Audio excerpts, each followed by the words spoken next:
بسم اللہ الرحمن الرحیم۔ اللہ تبارک و تعالیٰ کے پاکیزہ نام سے آغاز کرتے ہیں جو بہت مہربان نہایت رحم والا ہے۔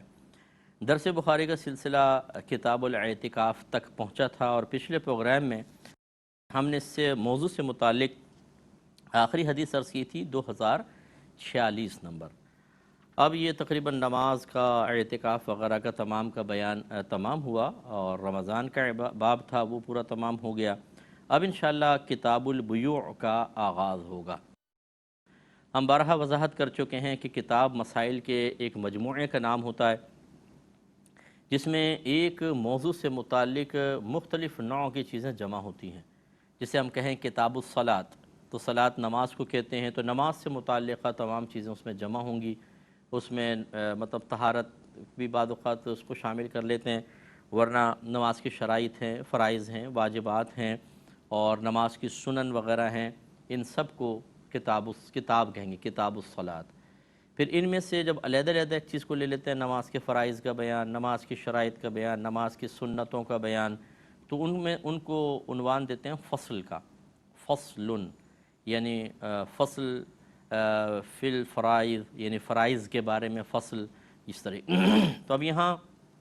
جہاں پہ امام بخاری کتاب لکھتے ہیں اس سے مراد ایک موضوع سے متعلق مختلف احادیث کریمہ وہاں جمع ہوں گی۔ اور بیوع بیع کی جمع ہے، بیع کہتے ہیں خرید و فروخت کو اردو میں جیسے ہم کہتے ہیں، اور عربک میں اس کی تعریف ہے کہ مبادلۃ المال بالمال بالتراضی، یعنی مال کو مال کے بدلے میں لینا دینا باہم رضامندی کے ساتھ۔ تو مال کو لینے دینا شرعی طور پہ مال وہ ہوتا ہے کہ جس کی کوئی قیمت ہوتی ہے، جس کو ہم لین دین میں استعمال کرتے ہیں، جس کو سنبھال کے رکھا جاتا ہے، جسے دوسروں سے محفوظ رکھتے ہیں، جس میں کسی کا بیجا تصرف پسند نہیں کیا جاتا، اسے کہتے ہیں مال۔ چونکہ اس قسم کے سامان کی طرف ہمارا دل مائل ہوتا ہے اس لیے مال کہلاتا ہے۔ اور یہ بھی ایک وجہ بیان کی ہے، تو جیسے اب سونا ہے، چاندی ہے، کیش ہے، گھر کا ساز و سامان ہے، سب پر دیکھیں مال کا اطلاق ہوتا ہے، کیونکہ ہمارا دل ان کی طرف مائل ہوتا ہے، ہم اس کو محفوظ رکھتے ہیں، ان میں سے بہت چیزیں لین دین میں استعمال بھی کرتے ہیں اور نہیں چاہتے کہ دوسرے اس میں ہماری اجازت کے بغیر تصرف کریں۔ پھر مال بھی دو طرح کے ہوتے ہیں، کہ مال متقوم ہوتا ہے، ایک غیر متقوم ہوتا ہے۔ مال متقوم تو ہوتا ہے کہ جس کی شریعت نے قیمت، یعنی اس کو قیمتی مال تصور کیا ہو، اس کو خرید و فروخت کر سکتے ہوں۔ اور مال غیر متقوم وہ ہوتا ہے جو پچھلی شریعتوں میں تو مال تھا لیکن ہماری شریعت میں اس کو مال تصور نہیں کیا جاتا، اس کی خرید و فروخت منع ہوتی ہے۔ جیسے مثال کے طور پہ شراب ہے، یہ مال غیر متقوم ہے، اگرچہ اس کی خرید و فروخت ہوتی ہے، اس کی بھی حفاظت کی جاتی ہے، لیکن یہ پہلے دور میں اس کی جائز تھی، خرید و فروخت ہمارے ہاں منع ہے۔ تو خلاصہ کلام یہ ہے کہ جب ہم کسی مال کو مال کے بدلے میں لیتے دیتے ہیں، جیسے ہم خرید و فروخت کرنے جاتے ہیں بھی، جیسے قربانی کے ایام ہیں، آپ نے پیسہ دیا اور گائے لے لی یا بکرا لے لیا، مال کا مال کے بدلے میں تبادلہ ہو گیا اور باہم رضامندی کے ساتھ ہو، پھر وہ بیع کہلائے گی۔ لہٰذا گن پوائنٹ پہ چھین لینا یا زبردستی جس کو کہتے ہیں، یوں کر لیں چلیں گن پوائنٹ پہ چھیننا ایک الگ مفہوم بن جائے گا کہ زبردستی لینا، یہ مکان تمہیں بیچنا پڑے گا، نہیں بیچو گے تو تمہیں مار دیں گے۔ اب وہ بیچارہ مجبور ہے، وہ بیچنا نہیں چاہتا لیکن بیچ دیا، اس کو پیسے دیے تھوڑے بہت اور نکال دیا۔ اب یہ بھی مال کا لینا دینا ہے لیکن باہم رضامندی کے ساتھ نہیں ہے، تو شرعی لحاظ سے یہ بیع نہیں ہے حقیقتاً، ٹھیک ہے نا۔ تو یہ اس طرح جو جبراً بیع کی جاتی ہے یہ منع ہوتی ہے، اس کی تفصیل آگے آ جائے گی، لیکن خلاصہ کلام یہ ہے کہ خرید و فروخت جو ہے یہ ہمارے مذہب اسلام کا ایک بہت بڑا اس میں مطلب تعلیم پوشیدہ ہے، ایک بہت بڑا حصہ ہے اس میں مذہب اسلام کا۔ تو لہٰذا ہمارے بھائی بہنوں کو کتاب البیوع اچھی طرح سمجھنی چاہیے، پڑھنی چاہیے، کیونکہ یہ ایک ایسی چیز ہے جس سے ہمارے بچے تک نہیں بچے ہوئے ہیں، محفوظ نہیں ہیں، وہ بھی خرید و فروخت کرتے ہیں، پاکٹ منی لیتے ہیں، اسکول جاتے ہیں، کوئی چپس خرید رہا ہے، کوئی ٹافیاں خرید رہا ہے، چھوٹے چھوٹے بچے خرید رہے ہوتے ہیں۔ تو اس کا مطلب یہ ہوا کہ بیوع کے مسائل سمجھنے چاہیے۔ وہ تو چلیں چھوٹے بچے ہیں، لیکن جب انسان تھوڑا سا قریب البلوغ ہو جائے تو اس کے مسائل اچھی طرح سمجھنے چاہیے، اور بالغ ہونے کے بعد تو فرض ہو جاتا ہے کہ بیع کے مسائل، ضروری مسائل سیکھے جائیں، کیونکہ اب آپ نے خرید و فروخت کرنی ہے۔ ہم اگر تھوڑی سی غلط کنڈیشن لگا دیتے ہیں تو وہ بیع فاسد ہو جاتی ہے۔ بعض اوقات ایسا مال خرید و فروخت کی جا رہی ہوتی ہے جو مال متقوم نہیں، جیسے مردار ہمارے ہاں مال غیر متقوم ہے، یہ مال متقوم نہیں ہے، لیکن آج دیکھیں مردار تک بک رہا ہوتا ہے، اس کی کھال بیچ رہے ہوتے ہیں، اس کا گوشت بیچ رہے ہوتے ہیں فیڈ وغیرہ بنانے کے لیے، آنتیں بک رہی ہوتی ہیں، اسی طرح دیگر چیزیں، اور چربی سے آئل بنا رہے ہیں مردار کی چربی سے، اور وہ بک رہا ہے۔ تو خلاصہ کلام یہ ہے کہ یہ مسائل معلوم ہونے چاہیے۔ اب ہماری بہنیں ہوتی ہیں، یہ جاتی ہیں دکاندار پہ تو سلطانہ ڈاکو بن کے جاتی ہیں بعض اوقات،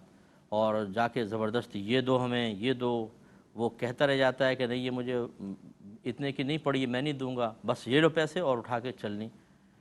اور خاص طور پہ اگر اسی سے مسلسل خریدتے ہوئے تو وہ پھر بیچارہ وہ ڈر جاتا ہے کہ اگر میں زیادہ حیل حجت کروں گا تو یہ پھر آئیں گی نہیں دکان پر، اور یہ زبردستی اٹھا کے مال لے جاتی ہیں۔ اب یہ کبھی سوچا ہے ہماری بہنوں نے کہ وہ راضی نہیں تھا اور آپ اٹھا کے مال لے گئیں، تھوڑے بہت پیسے دے کر، اپنی مرضی کے پیسے دے کر آپ چلی گئیں، تو یہ سودا ہوا بھی کہ نہیں ہوا؟ یہ آپ جو لے کر گئیں استعمال کر رہی ہیں، اس سے آپ گناہگار تو نہیں ہوں گی؟ ایسے ہم خرید و فروخت کرنے جاتے ہیں، اکثر خریدنے جاتے ہیں تو اس کی چیزیں کھا لیتے ہیں اٹھا کے، 1 کلو آلو دینا، وہ آلو اور 4 گاجریں اٹھا کے کھا لی، اور چھوٹے چھوٹے بچے بھی ہوتے ہیں، اماں گاجر دے دو، گاجر دے، ایک گاجر، اچھا یہ مر جا، اسے گاجر پکڑا دی، بعد میں اس کی کوئی قیمت نہیں دی، برقع سنبھالا اور وہ لاؤ لشکر پیچھے جا رہا ہے 12-14 بچوں کا، ان کو لے کے نکل لیں۔ اسی طریقے سے پھر یہ مونگ پھلی کی دکان پر پہنچے، تھوڑی سی بنائیں اور 2-4 اٹھا کے کھانا شروع کر دیں۔ تو یہ چیزیں ہمیں سب دیکھنی چاہیے، غور کرنا چاہیے کہ کیا یہ بیع میں، یہ آپ کا طبعاً یہ چیزیں اٹھا کے جو آپ کھا رہے ہیں یہ بیع کے تحت آئیں گی؟ اگر نہیں آئیں گی تو اس کا مطلب سامنے والا تو راضی نہیں ہے، پھر یہ آپ نے جو کھایا یہ حلال ہے کہ حرام ہے؟ بہت مسائل ہوتے ہیں تو سمجھنا چاہیے۔ تو بہرحال یہاں پہ تو ہم حدیث کی روشنی میں ذکر کریں گے، کوئی فقہ بیان کرنا مقصود نہیں ہے۔ یہ میں نے ویسے جو احکام شریعت پروگرام ہوتا ہے اس میں بڑی تفصیل سے بیع کے مسائل ذکر کیے تھے، لیکن یہ ہمارا پروگرام آپ جانتے ہیں کہ درس حدیث کا پروگرام ہے، مسائل کا پروگرام نہیں، لیکن اس کے ضمن میں جب حدیثیں آئیں گی تو ہم ذکر بھی کر دیں گے۔ تو باب ایک قائم کیا ہے امام بخاری رحمۃ اللہ علیہ نے کہ باب ما جاء فی قول اللہ تعالی، اللہ تعالیٰ کے ارشاد کا باب، کہ فَإِذَا قُضِيَتِ الصَّلَاةُ فَانتَشِرُوا فِي الْأَرْضِ وَابْتَغُوا مِنْ فَضْلِ اللَّهِ وَاذْكُرُوا اللَّهَ كَثِيرًا لَعَلَّكُمْ تُفْلِحُونَ۔ تو اللہ تعالیٰ نے ارشاد فرمایا کہ پس جب پوری ہو جائے نماز تو تم زمین میں پھیل جاؤ اور اللہ تبارک و تعالیٰ کے فضل کو تلاش کرو، اور اللہ تعالیٰ کا کثیر ذکر کرو تاکہ تم فلاح پا جاؤ۔ تو یہ جمعہ کا بیان ہے کہ جمعہ ختم ہو تو پھر اللہ تعالیٰ نے فرمایا کہ تم باہر جا سکتے ہو اور اللہ کا فضل تلاش کرو۔ اس کا مطلب ہے تجارت اللہ کا فضل ہے، بشرطے کہ وہ شریعت کے مطابق ادا کی جائے۔ تو اس تجارت میں بڑی برکتیں رکھی ہیں، اس سے جو نفع حاصل ہوتا ہے اسے اللہ نے اپنا فضل قرار دیا ہے، تو اس لیے اس کی طرف متوجہ ہونا چاہیے۔ حدیث کی طرف آتے ہیں، 2047 نمبر حدیث پاک ہے، حضرت ابو ہریرہ رضی اللہ تعالی عنہ اس کے راوی ہیں۔ آپ نے کہا کہ لوگوں نے کچھ تانہ زنی کی، بعض لوگوں نے، بھئی حضرت ابو ہریرہ بہت زیادہ حدیثیں روایت کرتے ہیں، اب ایسا نہ ہو کہ کوئی ان کو یاد رہی نہیں رہی، کوئی بات ایسی نکل جائے زبان سے جو نبی کریم نے نہیں فرمائی، ان کے ذہن میں ہو کے شاید کہی ہے، تو وہ پھر جھوٹ عام ہوتا رہے گا۔ تو یہ بہت احتیاط کرتے تھے صحابہ کرام علیہم رضوان۔ اسی لیے سیدنا صدیق اکبر رضی اللہ تعالی عنہ جو قریب ترین صحابی ہیں، خلوت میں، جلوت میں، جہادوں میں، سفر پر، حتیٰ کہ ہجرت کے لیے بھی رحمت کونین صلی اللہ علیہ وسلم نے آپ ہی کا انتخاب فرمایا، حضرت علی کرم اللہ وجہہ الکریم کو یہ سعادت بخشی کہ آپ میری جگہ بستر پہ لیٹیں اور صبح یہ امانتیں لوگوں کے سپرد کر کے پھر آپ تشریف لے آئیے گا۔ اور سیدنا صدیق اکبر رضی اللہ تعالیٰ عنہ کو اپنے ساتھ رکھا اور آپ چلے، اور غار ثور میں بھی پھر آپ ساتھ ٹھہرے۔ تو لیکن اس کے باوجود آپ یہ دیکھیں کہ حضرت صدیق اکبر رضی اللہ تعالیٰ عنہ سے بہت ہی کم احادیث مروی ہیں،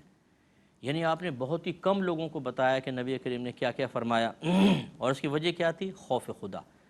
کہ ایسا نہ ہو کہ کوئی بات میرے ذہن میں نہ رہے، میں غلط بات سرکار کی طرف منسوب کر دوں تو پھر آخرت میں گرفت ہو جائے گی۔ کیونکہ یہ حدیث ہم بیان کر چکے ہیں، رحمت کونین صلی اللہ علیہ وسلم نے ارشاد فرمایا کہ جس نے میری طرف جان بوجھ کر جھوٹ باندھا، یعنی جو بات میں نے نہیں کی میری طرف منسوب کر دی، تو وہ اپنا ٹھکانہ جہنم میں بنا لے۔ یہ تھیں وہ باتیں کہ جن سے خوف پیدا ہوتا تھا کہ وہ تو بڑے ایسے لوگ تھے کہ جن کے دل اور جن کی روح بالکل پاک اور صاف تھی، تو ان کو بڑا خوف محسوس ہوتا تھا۔ تو اس وجہ سے لوگوں نے کسی نے تانا سے مراد یہ نہیں کہ کوئی تان و تشنی جو ہمارے یہاں ہوتا ہے ویسا نہیں، اس طرح کا اظہار کیا۔ بھئی حضرت ابو ہریرہ بہت زیادہ روایت کرتے ہیں، ہو سکتا ہے کوئی ایسا مسئلہ ہو جائے۔ ان کا جواب دیتے ہوئے حضرت ابو ہریرہ رضی اللہ تعالیٰ عنہ یہ کلام کر رہے ہیں، تو اس کا پس منظر تھا۔ حضرت ابو ہریرہ رضی اللہ تعالیٰ عنہ نے فرمایا کہ تم لوگ یہ کہتے ہو کہ ابو ہریرہ رسول اللہ صلی اللہ علیہ وسلم کی احادیث بہت زیادہ بیان کرتا ہے، اور تم یہ کہتے ہو کہ کیا وجہ ہے کہ مہاجرین اور انصار رسول اللہ صلی اللہ علیہ وسلم کی احادیث ابو ہریرہ کی طرح بیان نہیں کرتے؟ تو اب اس کا جواب دیتے ہیں، کہتے ہیں اور بے شک مہاجرین میں سے جو میرے بھائی تھے ان کو تو بازاروں میں چیزوں کی خرید و فروخت نے مشغول رکھا، اور میں شکم سیر ہو کر رسول اللہ صلی اللہ علیہ وسلم کے ساتھ لازم رہتا تھا، بس جس وقت وہ غائب ہوتے تھے میں حاضر ہوتا تھا، اور جب وہ بھول جاتے تھے یعنی احادیث کو میں یاد رکھتا تھا۔ اور انصار میں سے جو میرے بھائی تھے وہ اپنے اموال یعنی کھیتی باڑی وغیرہ کے عمل میں مشغول رہتے تھے، اور میں صفہ یعنی جو مسجد نبوی میں چبوترا تھا، صفہ کے مسکینوں میں سے ایک مسکین تھا۔ چنانچہ جب یہ انصار صحابہ احادیث بھول جاتے میں اس کو یاد رکھتا تھا۔ اور بے شک رسول اللہ صلی اللہ علیہ وسلم نے اپنے ایک ارشاد میں فرمایا کہ تم میں سے جو شخص اپنا کپڑا پھیلائے اور اس وقت تک اس کو پھیلائے رکھے حتیٰ کہ میں اپنی اس بات کو مکمل کر لوں، پھر وہ اس کپڑے کو اپنی طرف سمیٹ لے یعنی سمیٹ کے سینے سے لگا لے، تو وہ میری احادیث کو ہمیشہ یاد رکھے گا۔ تو حضرت ابو ہریرہ کہتے ہیں میں نے اپنی دھاری دار چادر کو اپنے اوپر پھیلا دیا، حتیٰ کہ جب رسول اللہ صلی اللہ علیہ وسلم نے بات پوری کر لی تو میں نے اس چادر کو سمیٹ کر اپنے سینے سے لگا لیا، پھر اس کے بعد میں رسول اللہ صلی اللہ علیہ وسلم کی احادیث میں سے کوئی حدیث نہیں بھولا۔ تو دیکھیں اب اس میں چند باتیں ہیں۔ پہلی بات تو یہ کہ اگر کوئی شخص عمل کر رہا ہے اس پر جائز تنقید کرنا، اس کے بارے میں خدشات کا اظہار کرنا، اس میں شرعاً کوئی حرج نہیں ہے، کوئی گرفت نہیں ہے۔ سیدنا صدیق حضرت ابو ہریرہ رضی اللہ تعالیٰ عنہ بکثرت روایت کر رہے ہیں، تو بعضوں نے اپنے خدشات کا اظہار کیا، اور یہ ایک مثبت تنقید کہہ لیں یا اصلاحی کلام کہہ لیں یا خدشات کا اظہار کہہ لیں، اس میں کوئی گرفت نہیں ہوتی ہے، بشرطے کہ اخلاص کے ساتھ ہو، کسی کو ڈیگریڈ کرنا مقصود نہ ہو، کسی کے ٹانگیں کھینچنا مقصد نہ ہو، غیبت کرنا مقصود نہ ہو، اچھے ارادے سے ہو تو اس کی اجازت ہوتی ہے۔ دوسری بات یہ کہ اپنا عمل خود لوگوں کو سنانا یہ مناسب نہیں ہوتا۔ نبی کریم نے ریا اور سمعہ دونوں سے منع فرمایا۔ ریا مانے دکھا کر عمل کرنا، اور سمعہ کا مطلب ہوتا ہے جو عمل کیا اس کو لوگوں کے سامنے سنانا تاکہ میں عزت پاؤں، تو ریا اور سمعہ دونوں ممنوع ہوتے ہیں۔ لیکن اگر کسی کے اعتراض کا جواب دینا مقصود ہو، کوئی غلط فہمی ختم کرنا مقصود ہو، بدگمانی ختم کرنا مقصود ہو، یا کسی کو عمل کی ترغیب دینا مقصود ہو کہ آپ اپنے عمل ظاہر کریں تو دوسرا ترغیب پا کر وہی عمل کرے گا، اس صورت میں اپنے عمل کو دکھانا یا سنانا شرعاً جائز ہو سکتا ہے۔ لیکن اس میں بڑی باریکی ہوتی ہے، بعض اوقات نفس و شیطان ہمیں یوں ریا اور سمعہ میں مبتلا کرتے ہیں اور ہمیں پتہ ہی نہیں چلتا ہے، اور ہم اپنے عمل کو تباہ کر لیتے ہیں۔ اس لیے ہر ایک اس کو ٹرائی نہ کرے۔ یا کابرین کی میں ایک وضاحت کر رہا ہوں کہ بعض اوقات وہ اپنے عمل کو سناتے تھے، اور وہ کیوں سناتے تھے؟ یا تو یہ ہوتا تھا کہ کوئی غلط فہمی میں مبتلا ہے تو اس کی غلط فہمی کے سلسلے کو روکا جائے، اگر کسی کے دل میں بدگمانی ہے تو اس کو ختم کر دیا جائے، اور یا پھر دوسرے جو یہ بعد میں ان کو پتہ تھا کہ یہ چیزیں آگے نقل کی جائیں گی تو دوسروں کے لیے ترغیب کا سبب بنیں گی، تو اس لیے وہ بیان کر دیا کرتے تھے۔ تو معلوم ہوا کہ تحدیث نعمت کے طور پہ، نعمت کا اعتراف کرنے کی نیت سے یا اچھے ترغیب وغیرہ کی نیت سے اپنے اعمال کو ظاہر کر دینے میں شرعاً کوئی حرج نہیں ہے۔ لیکن جیسے کہ میں نے تنبیہ کی، یہ وہی شخص کرے کہ جو اپنے نفس پہ بڑا غالب ہو، جو شیطان سے مقابلے کا اچھا شعور رکھتا ہو، ورنہ 2 منٹ میں نفس و شیطان آپ کو غلط فہمی میں مبتلا کر کے اور ریاکاری میں یا اپنے عمل کو سنا کر عزت تعریف سمیٹنے کی صورت میں داخل کر دیں گے اور آپ کے عمل ضائع ہو جائیں گے۔ تو حضرت ابو ہریرہ نے اعتراض کا جواب دیا، یا اپنے اوپر جو کی گئی تنقید تھا اس کا جواب دیا۔ اس کا مطلب یہ ہوا کہ اگر کوئی تنقید کرے غصے میں نہ آئیں، اگر آپ صحیح ہیں، آپ مثبت کام کر رہے ہیں تو، اور آپ مناسب بھی سمجھیں تو پھر پولائٹلی اس کا جواب دے دیں، بہت اچھی بات ہے۔ ہم بعض اوقات خود غلط کام کر رہے ہوتے ہیں، جب کوئی تنقید کرتا ہے تو ہمیں برا محسوس ہوتا ہے، پھر ہم اپنے متبعین میں اپنی عزت کو بحال رکھنے کے لیے اس کے اوپر اٹیک کرتے ہیں، اور بہت ہی غلط قسم کی صورتحال بن جاتی ہے۔ یہ مناسب نہیں ہوتا اپنے دفاع میں کہنا، اور وہ بھی بہت اچھے انداز سے، کوئی حرج نہیں ہے۔ تو اب انہوں نے وضاحت کی کہ کیوں ایسا ہوا، میں بکثرت روایت کیوں کرتا ہوں، اس لیے کہ مجھے موقع زیادہ ملا، اور اس کی وجہ یہ بیان فرمائی، دو وجوہات۔ نمبر ایک کہ کچھ جو ہجرت کر کے آئے تھے وہ مہاجر صحابہ تھے، جو مدینے میں رہنے والے تھے وہ انصار صحابی تھے، اور یہ دونوں پیشے کے اعتبار سے مختلف تھے۔ مہاجر صحابہ اکثر تاجر تھے، وہ بازاروں کے اندر ہوتے تھے، اور انصار صحابہ کا پیشہ کھیتی باڑی تھا، تو وہ کھیتوں کے اندر زیادہ ہوتے تھے۔ لیکن اس کا مطلب یہ نہیں ہے کہ وہ آ کر حدیثیں نہیں سنتے تھے۔ انہوں نے وضاحت کی کہ وہ آتے تھے، سنتے تھے، لیکن اکثر ان کے ذہن سے نکل جاتی تھی، کیونکہ فیملی بھی ہے، گھر بار ہے، کسب حلال کا حکم بھی ہے، وہ کماتے بھی تھے، نبی کریم کے پاس آ کے علم سیکھتے، پھر دوسروں کو سکھایا بھی کرتے تھے، لیکن ان کو زیادہ ٹائم نہیں مل پاتا تھا، اتنا ٹائم نہیں مل پاتا تھا جتنا حضرت ابو ہریرہ نے نکالا، اور پھر ذہنی مشغولیت ہو تو آپ جانتے ہیں کہ بہت سی چیزیں حافظے سے نکل جاتی ہیں۔ اور آپ کو یاد ہوگا کہ یہ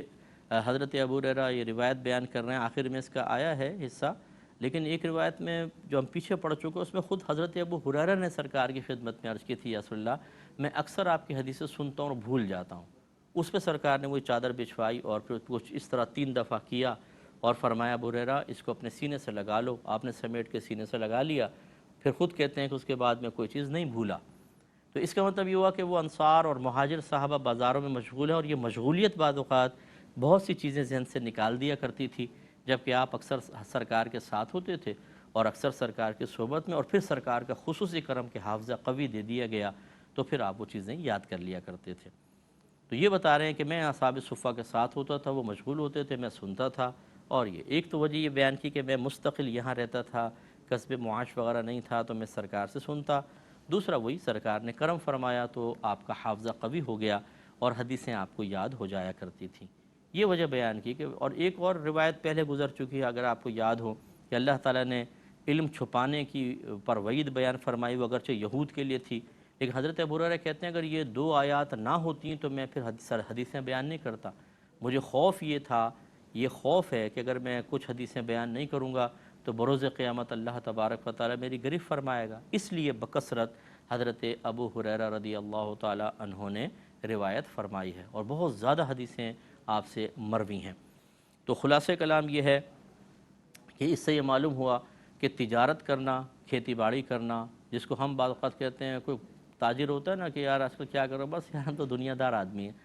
تو یہ ہمیشہ دنیا داری نہیں ہوتی ہے، اگر دین کے دائرے میں رہ کر کریں تو بالکل ٹھیک ہے۔ اس پہ کلام کریں گے نیکسٹ پروگرام میں۔ وآخر دعوانا ان الحمد للہ رب العالمین۔